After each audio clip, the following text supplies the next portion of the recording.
Hi friends, this is Miss Tara with the Niles Library. We are going to be doing another installment of Awesome Inventions, and this week we are talking about George Eastman and he didn't invent the camera that was invented before, but he invented a type of camera that revolutionized the photography game. He made it much easier for people who weren't photographers to be able to take photographs on their own without being professionals.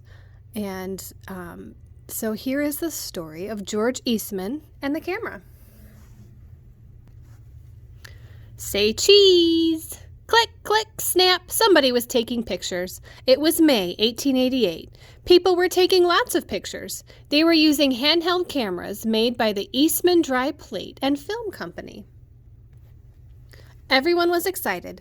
The cameras were so easy to use, and people did not know much about photography. They did not have to work with messy chemicals. They did not have to know how to print their pictures on paper. Just push the button and we do the rest, George Eastman told the people. Before Eastman invented his handheld camera, most pictures of people were taken in special rooms called studios. Only people called photographers were able to take pictures. The film was inside the camera. When people wanted to print their pictures, they just sent their cameras to Eastman's company. The company printed the pictures on paper, filled the cameras with new film, and sent them back. People could take picture after picture with Eastman's camera without stopping. The film inside the camera could hold as many as 100 pictures. The pictures taken with Eastman's first handheld camera came out round when they were printed. Eastman had invented a new kind of film and a new way to take pictures. With more and more cameras around, the world seemed like a new place. People had to be careful about what they did on the streets. Someone could, click, snap a picture. George Eastman was born on July 12, 1854, in Waterville, New York. His father died when Eastman was only 7 years old. At age 13, Eastman had to leave school and get a job. He had to make money to help his mother and his older sisters. Eastman's first job was in an office. The job did not pay Eastman very much money, but he learned a lot about business while he worked. In 1874, he started working at a bank. The bank job paid him a lot more money. At age 13, George Eastman worked as a messenger boy for an insurance company. The job paid him $3 a week. After 4 years, Eastman had saved enough money for a trip. A friend told him to carry a camera with him on the trip so he could take pictures. Eastman bought a camera, but he never took the trip. He decided to study photography instead. Taking pictures away from a studio was not easy. A photographer had to carry along a kit of liquid chemicals and glass plates.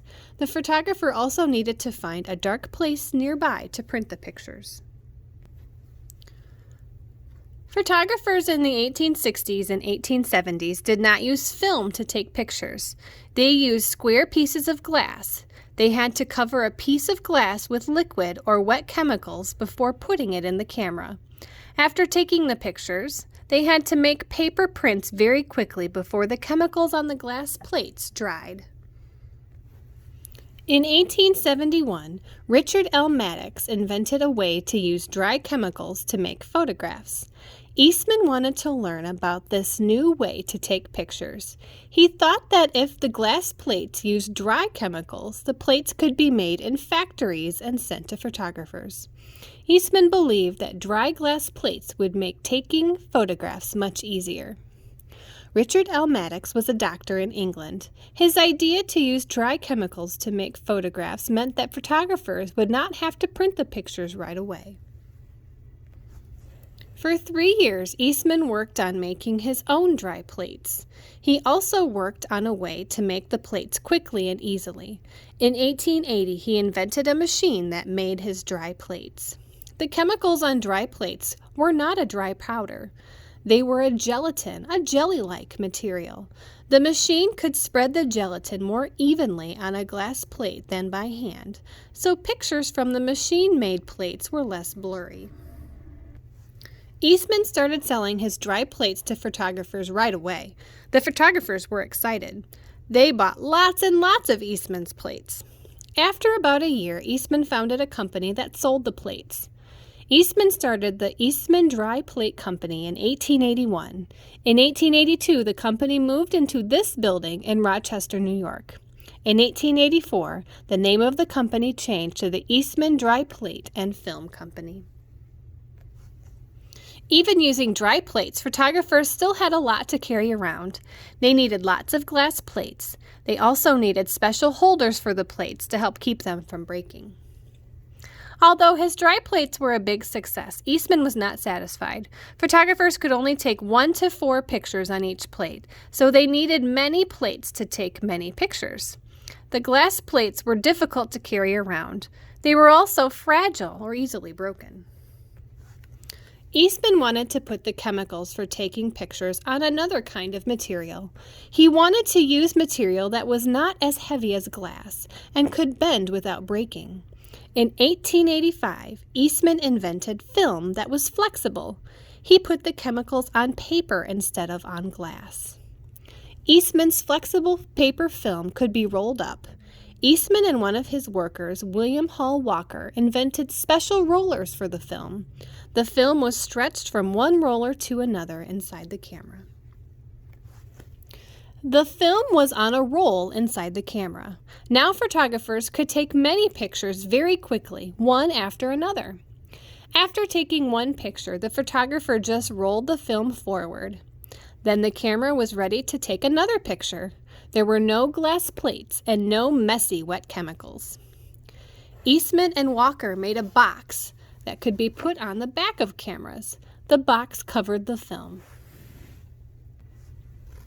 Eastman was still not finished. He had made film that was easy to use, but he wanted to make a camera that was easy to use too. In 1888, Eastman invented a small camera that he could hold in his hand. He called the camera the Kodak. Taking a picture with the Kodak camera was very easy. A person had to follow only 3 steps. 1. Pull a string to set the shutter. 2. Push a button to open the shutter and take the picture. 3. Roll the film forward to take another picture. Anyone could do it. The shutter opens to let light into the camera. When the light hits the film, it changes the chemicals on the film to make the picture. In May 1888, a person could buy a Kodak camera for $25. After filling the film with pictures, the person just sent the camera to Kodak. For $10, Kodak printed the pictures, put new film in the camera, and sent it back. In the 1890s, when people sent their cameras to Eastman's company, women in a rooftop workroom did the rest. They made prints of the photographs by holding the film from the cameras in the sunlight. People no longer needed photographers to take pictures. They no longer had to go to the studios. They could take pictures of anything, anywhere, all by themselves. Everyone wanted George Eastman's Kodak camera. Eastman's company sold a lot of Kodak cameras, and George Eastman became a very rich man. During his life, he gave more than $100 million to universities, hospitals, and music schools. All right, so now that we know how Eastman invented his new type of Kodak camera, I have a photo challenge for you guys. So what you're going to do is you're going to have mom or dad or your teacher, or if it's okay with your parents, maybe you can use a telephone to take photographs or a camera to take photographs. But I have a list here of some photo challenges I'd like you to do. And then I want you to show your photos to your friends or your family and see if they can guess what you took a picture of. So an example would be take a picture of someone really close up. So get really close and then see if your friends or your family can guess who you took a picture of. Something else is you can take a picture of certain colored things. So something green, something brown, something purple, and see if your friends and family or your class or even your teacher can guess what you took a picture of. Something else that you could do is you could take a selfie and see if your friends can guess. You could have a silly face show, so have your teacher, your friends, or your family take a bunch of pictures with silly faces and you can show everybody and you can have a really good laugh. Take a close-up picture of a pet or an animal. Take a picture of something outside your window. And you can play with the zoom. You can get really close or get really far away. You can take a picture of your favorite book. I would love to see those. Take a picture of a piece of art. You can take a picture of a reflection in a mirror and see how things look differently in a mirror. And take a picture of something interesting that you see in the sky. So these are all just interesting patterns. You can have your hands in a funny way.